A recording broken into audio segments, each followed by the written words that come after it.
we're going to talk a little bit about what these people are doing. So, apparently, very few, maybe 0.1% of the people participating in this little arrangement really have any interest in talking about reality and what's really going on. In a handful, you can count the number of politicians who will really get down to the nitty-gritty. Alright, I just want this to act as a multi-universal disclaimer. Because I mention people, I mention ideas, I mention articles that I might not necessarily endorse everything about everything that I'm saying. I'm just talking about it.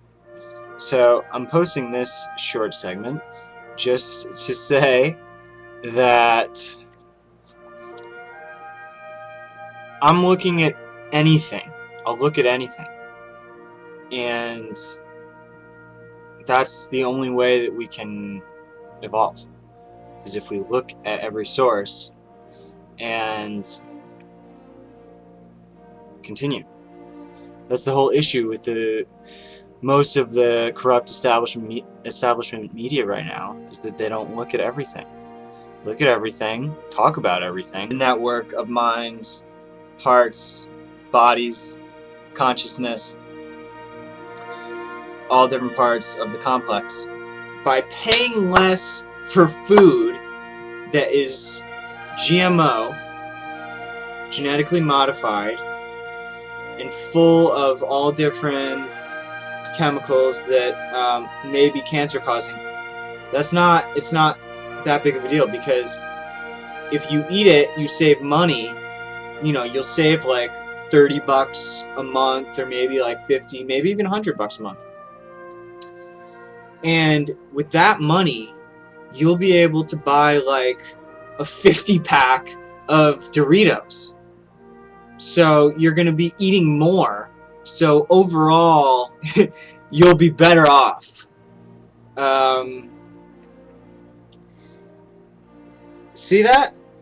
You see? So really, none of everything that is getting complained about, all of this activism and, you know, dancing at Jefferson Memorial, and yeah, I mean, come on, you're gonna get pissed at the police for tasing you?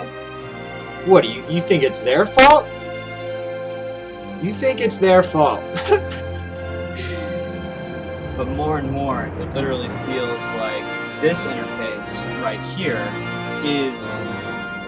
that's the real game. This is the world game. And, you know, we've still got our joysticks, we've still got our mouse, our mice, our keyboards, our control panels for this. I mean, I'm operating multiple control panels just to make this transmission occur. So it's so much more satisfying to play a game that is connected to the true nature of existence, rather than this illusory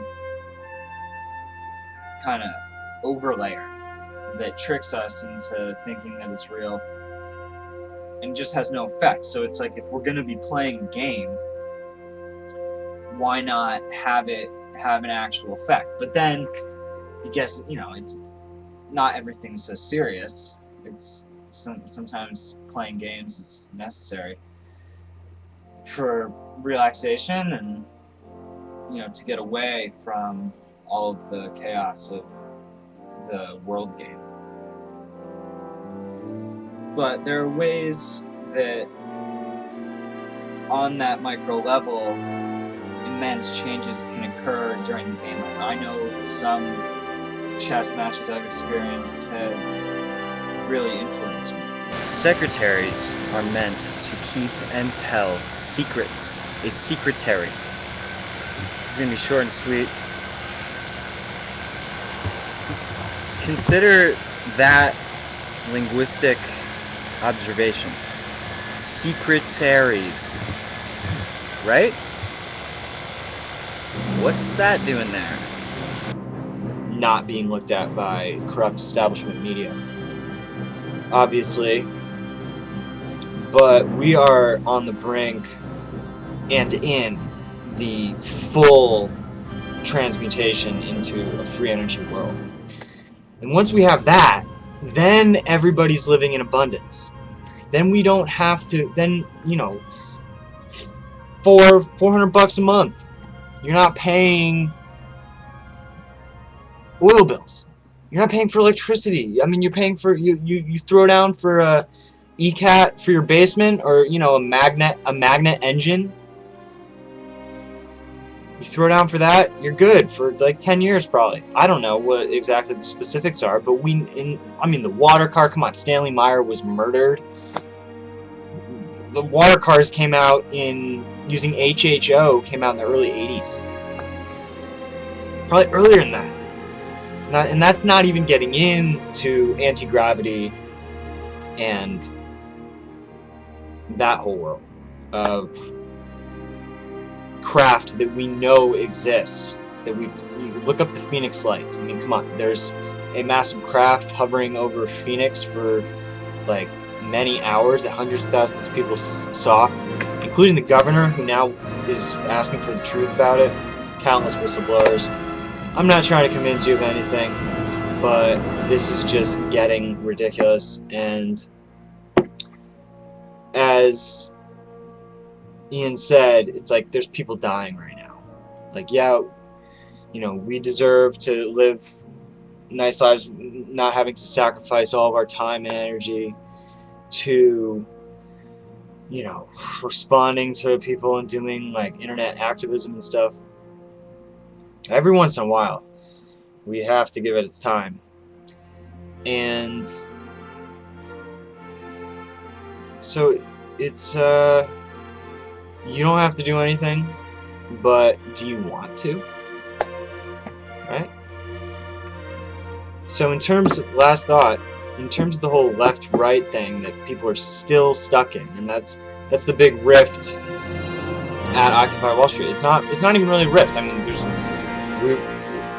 people from all dimensions are there together, coming together about Occupy.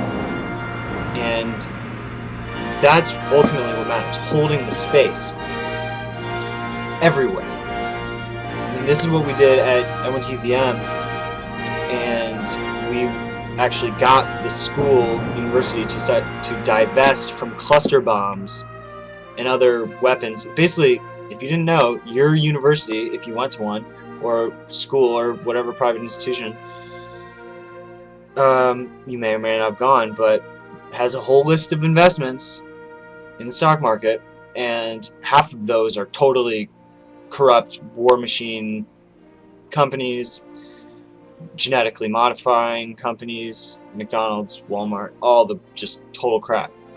So we occupied space on campus for like weeks, and we got this huge awareness going around, and eventually the school divested. And it was all because we held the space.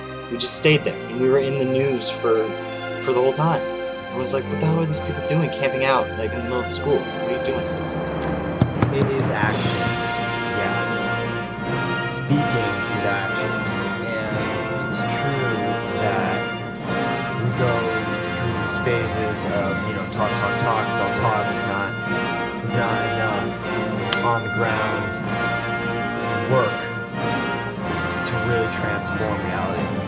But speaking is incredible, and it's really mostly a matter of who we're speaking to and where we're directing it. So if we're speaking to the same closed circuit continually, then that's obviously not going very many places. But if we're getting on the phone and broadcasting, or here, or whatever, with certain people, putting the media in front of the proper sources that are going to actually instigate some policy change and or policy deletion. What is in the holographic records? what is in the physical records, what's in the databases, what is a database, what are these different levels of computers that are operating. We have computers that I'm streaming right now, so my movements are being recorded via pixels and sound and pushed through databases and fed to different people, and my language is being tracked and deciphered, extracted with voice recognition programs. Everything is being extracted, and so considering the first use of the word computer was in 1613, and it was a name for a person who does computations, if that was our first use of the word computer, then we acknowledge that humans are computers. Recently, computers have been pushed under us to be these silicon machines and other materials that are below us. They work for us. We build them. But if we're computers, then we're also built. So there are these different grades of cosmic machines. So in that sense, my actions don't need to be going through this filter to be recorded. We are on a planet, and we are extraterrestrials to other planets. To any other planet, we're an extraterrestrial. We actually had a hypnotist come to my school in high school and performed on the whole school. And first you go through this meditation for like 20 minutes. At the end of the meditation, he talks about this light that you're holding on to, and he says, wake up, and certain people will have their hands stuck together, and the people who have their hands stuck together are hypnotized, and there are people sitting next to you who would not be doing this to draw attention to themselves normally, but they do it. They can't pull their hands apart, and so we pause everyone up on stage who can't pull their hands apart. And these are just exactly the type of people would never go up on stage pulling their hands. They're, just not trying to attention themselves, humble high schoolers, just kind of shy. And they're stripping down their clothes when the hypnotist tells them to.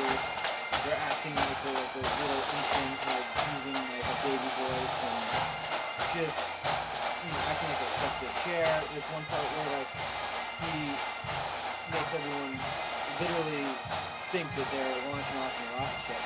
They get in their chair and they're just and they're not acting. Like there might have been one guy who went down there who was acting just because he thought it was funny. But everyone else was completely entranced. And so Wilcox's assertion is that, obviously this is a real phenomenon, and it's not acknowledged nearly enough that we're all in a trance-like state, subject to different hypnotists, which are both physical and non-physical entities. There is a mass tendency to over-associate in terms of words, thinking that certain words or ideas or things are inherently negative.